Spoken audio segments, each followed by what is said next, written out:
What is a nomina? Kant says we can never know it, but we still want to know it. Okay, that's the first question. Second question then is, who gave us these filters? Right? Where do our filters come from? How do our minds work, and who created our minds in the first place? That's the second question. The third question is, if we are all seeing the world for our own lens, how do we know that we're seeing the same world? How do our perception of the world align together? Okay? So Kant creates these problems. Hegel, who comes after Kant, Friedrich Hegel, by the way, he proposes a solution to these three problems. And what he says is this, and this is really important for us to understand, is the nomina is the Geist. The Geist is hard to translate. We usually translate it to mean spirit. Okay, so what Hegel is saying is that the spirit world is what creates the material world. We are just a shell. What really matters is the spirit world. Now, it's really important to understand the concept of the Geist, okay? And again, it's German, but there's no actual English translation for it. So it's best to see Geist as a combination of three words that derive from Geist. Okay, these three words are ghost, geyser, and gist. Okay? So these three English words are derivatives of the German word Geist. Right? Most words in English are actually German in origin. Sorry, not most words, but many words, okay? All right, ghost is just a parallel reality that exists alongside us, right? A spiritual world. That's the first concept. Geyser is just a force that is exploding or becoming or expanding. So this Geist is constantly expanding and becoming. Gist means the essence of things, the core of things. Okay? So the real truth in the world is the Geist. Not what we see, but what is invisible to us. Okay, so that's the idea of the Geist. Does that make sense? Now with the Geist, we can answer all three questions. The nomina, the real world, is the spiritual world, not the material world. It's the Geist that gives us these filters. And because we're all seeing the world through the Geist, we see the same world. Okay? So now this creates another problem, which is, where did the Geist come from? What is the Geist? Okay? And here we will look at Plato and Dante. Okay? So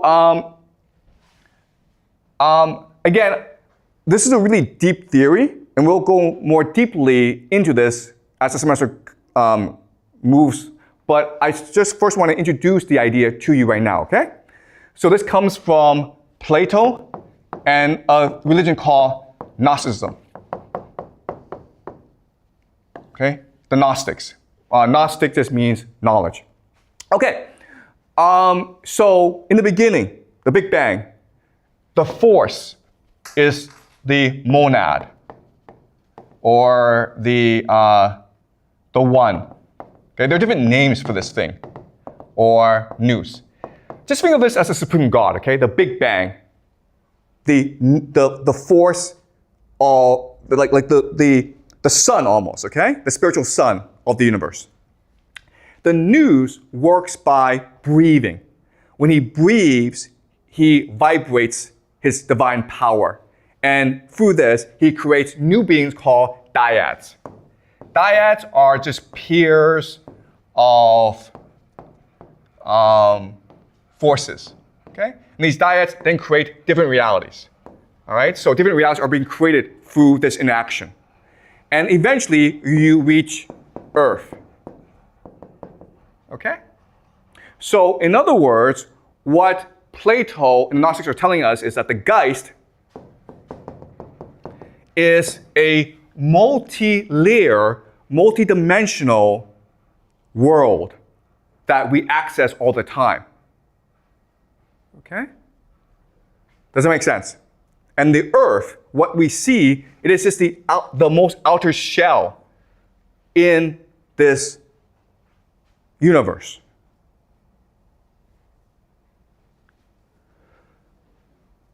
Is this clear to you guys? All right. So now the question then is, what is the purpose of life in the world?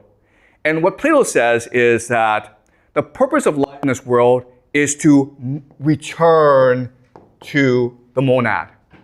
Okay, and guess what, guys? This is actually the framework for a lot of religions, including Hinduism, right, and Buddhism. This is what the Hindus and the Buddhists believe as well. Nirvana is to return to the monad. I'm not sure if you guys have studied religion before, okay? But that's the idea. So what Plato says is that through the pursuit of knowledge, philosophy, the love of knowledge, you can return to the monad, okay? Dante, and we will study Dante in depth later on, okay? But Dante has another solution. What Dante says is that the monad is love, okay? And the monad, because he creates things, his divine spark emanates throughout the universe, okay? So there is a divine spark in us, and this divine spark is called love. So we are able to love people, mothers love children, you love each other because of this divine spark in you. And the more you love, the more you return to the monad. Okay, so Plato says, pursue knowledge. Dante says, pursue love. Okay? So now the question is, okay, this sounds all very good, but why does evil happen in the world? Okay, what's the source of evil? Right? That's interesting. Okay, you have this theory of the universe, but then the question then is, why do people do bad things then? Why is there sacrifice in the world? Why are people doing all these bad things and not only getting away with it, but they're also controlling the world? That's a big question, right? So, for Plato, the answer is very simple. This world doesn't matter. Who cares if they control this world? It's a fake shadow world. Ignore them. Just focus on the pursuit of knowledge because that allows you to be one with the monad. Okay? Who cares about this world? Give them what they want. Give them their power, their fame, their money. Who cares?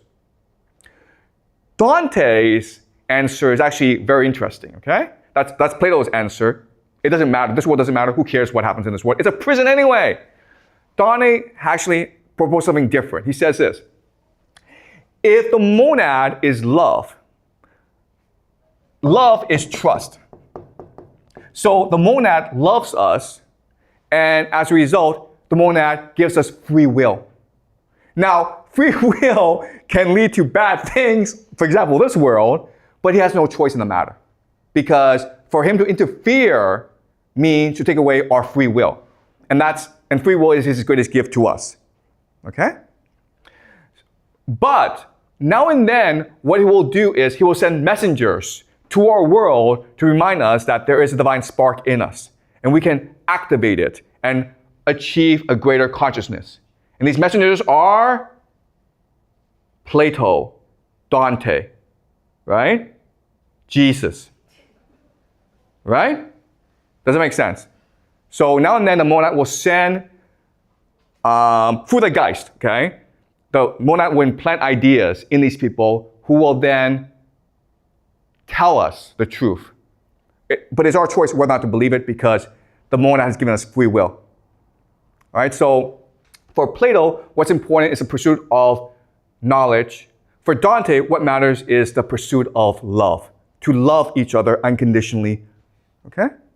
And that's what they tell us. What the system also tells us is that the powerful want to deny this system, right? Because if they control Earth, the fake world, they want to make it as real as possible. Does that make sense? That's the source of their power. The belief that the only thing that matters is the material world, the prison that we live in. And that's why we have science, right? Science is negation of the spiritual world and the validation of the material world. If you cannot see it, it must be fake, right? Okay? So that's how power works. Now, transgression works in this model because transgression allows the powerful to align to a certain part of this universe, okay? Because in this universe, there are evil forces as well. Does that make sense? So for example, the metaphor is, think of the internet, right? Well, there are millions and millions of websites. And through transgression, by doing the same evil act, what the powerful have done is they've locked onto the same website, right? And because they've locked on the same website, it allows for synchronicity. It allows for them to commit, to think alike and to behave the same way. Okay? All right. So that's the general theory. And again, this is all speculation. I'm not telling you this is true, but I'm giving you a framework to work with to better understand why things happen. We're just speculating. We're using our imagination here, right? I know this is a lot, but Kant, Plato, Hegel, Dante, we will go much more deeper into over the semester. I just introduced these ideas now. Okay, questions, guys? Okay, you had a question from last class, right? Right, so can you ask a question from last class, and I'll answer it first? All right, from last class, you mentioned that the ones that control society are those old pensioners, right? Because they get revenues from the youngers and they control the society. In our society, I do see signs or phenomena that the government are sort of helping the old pensioners by creating more, say, entertainment or facilities that benefit them. So why is that? Is it possible that the government also benefits from old pensioners' actions, or is actually the governments are controlled by old pensioners? Yeah, I mean, we discussed this last class, but it's the pensioners, the old people who control society, control the culture, who control government, right? Because in China, from the first day, you're taught to respect your elders, right? You're taught that elderly people are worth emulating, they're worth studying from. They're what's most precious about our society. So it makes sense that the government would create policies to most benefit the elderly. Okay, that's just the structure of Chinese society. Respect for the elderly. Okay, thank you. Any more questions, guys? Yep. Ember has a question. So I was just thinking about the model, and I think the monad. Yeah, this model that we have on the board.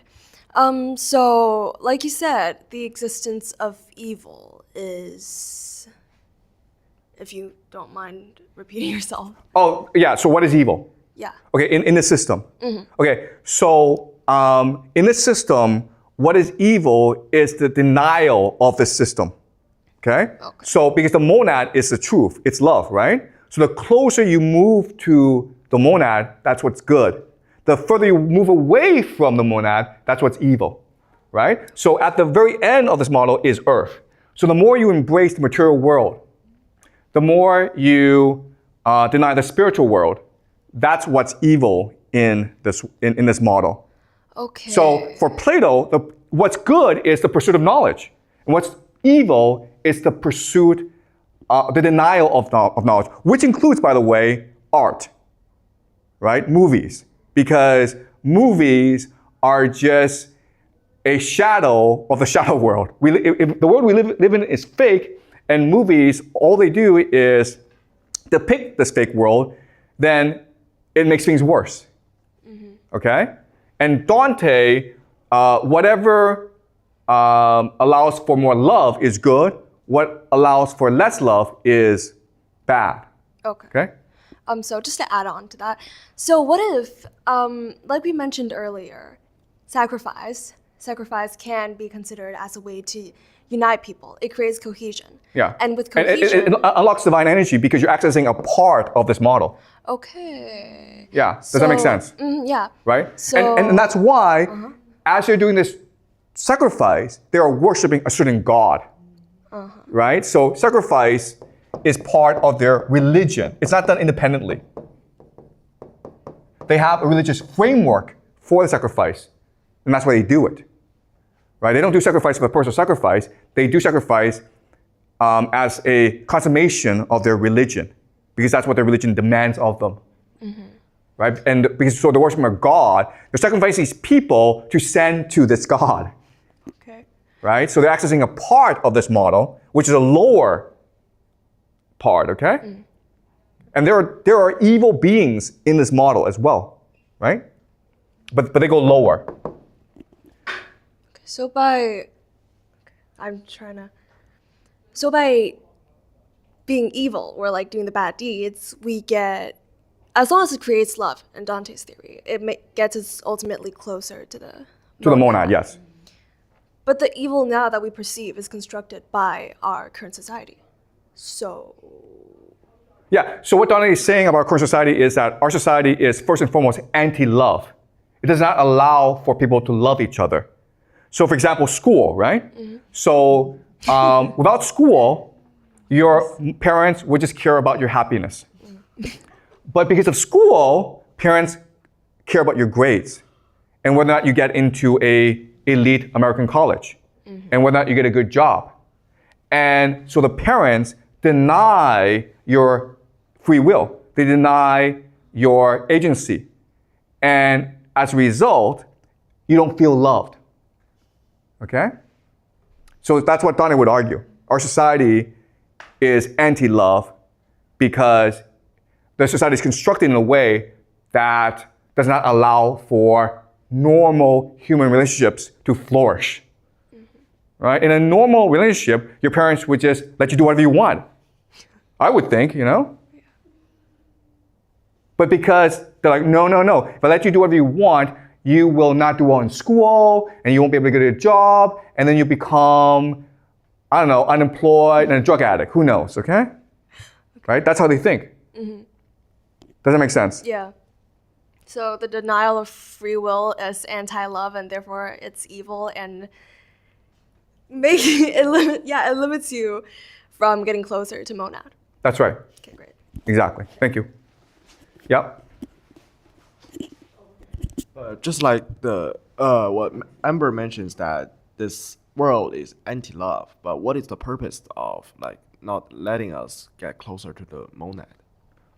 That's a good question, right? Why are they doing this? Because the people in power want to stay in power, right? Because what they're doing, it goes against the monad. But they want to stay in power. So they gain like benefits such as power by disobeying the monad and letting others like disobeying the monad because they can keep their power. Okay, so let us be very clear, okay? This is really important. Different people will interpret this model in a different way, okay? In their conception, the monad's the evil one. Their God's the good one. They're liberating us from the monad by making us more focused on the material world. Okay, does that make sense? But the reality is that they were able to get their power because they had a religion that promoted transgression, which allowed them to coordinate well together. And now that they have this power, they need to rationalize why they have this power, and they need to develop systems to maintain this power. And that's why we have the world we live in today. Does that make sense? Okay?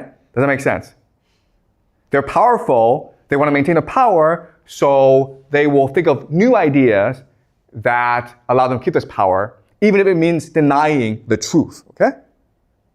And again, guys, this is a theory. No one knows if this is true or not. I don't know. Okay? But like what you just mentioned, that nomad has two meanings to either. No. The nomad does not have two meanings. It has one, it has different names, but one meaning. Okay, this is really important for you to understand. But There are different Plato- names for this, but it is the sun, okay? The divine sun, the source of all life. So Plato defines nomad as knowledge, and Dante defines nomad as love. No. Okay, listen, okay, you have to get this straight, okay?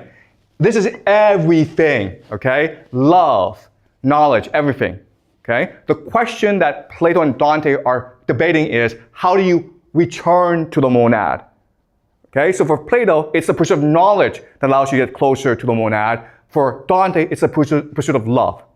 Okay, but this is the one and all, the infinite and the eternal. What Plato would say is that this is the perfect. This is the immutable. It will never change. And it's the eternal. It's always been there and it will always be there. Okay? It's really similar to Buddhism, I think. It is exactly Buddhism. They're like looking at the same thing. It's like more spiritual Yes. aspect of the world and like the ultimate end of things. It's more like abstract concept. It's not something physical that we can interpret as one thing or another. Yes, this is exactly Buddhism and Hinduism, okay? So this is really interesting how different religious traditions working in different localities have the same conception of the world, of the universe. And can we give someone else an opportunity to speak, please? Okay? Can someone else ask question? Like I know you're enthusiastic, but sometimes you want to step back and absorb the idea. Okay? So you've asked a lot of questions, but go home, think about this some more. Okay? Does that make sense? Okay. Does anyone else want to ask questions? Okay, one more question, okay? One. So, like, just to confirm that. Okay. Plato and Dante just like gives us the way to approach nomad, right? Okay. Can you ask the question again? I don't.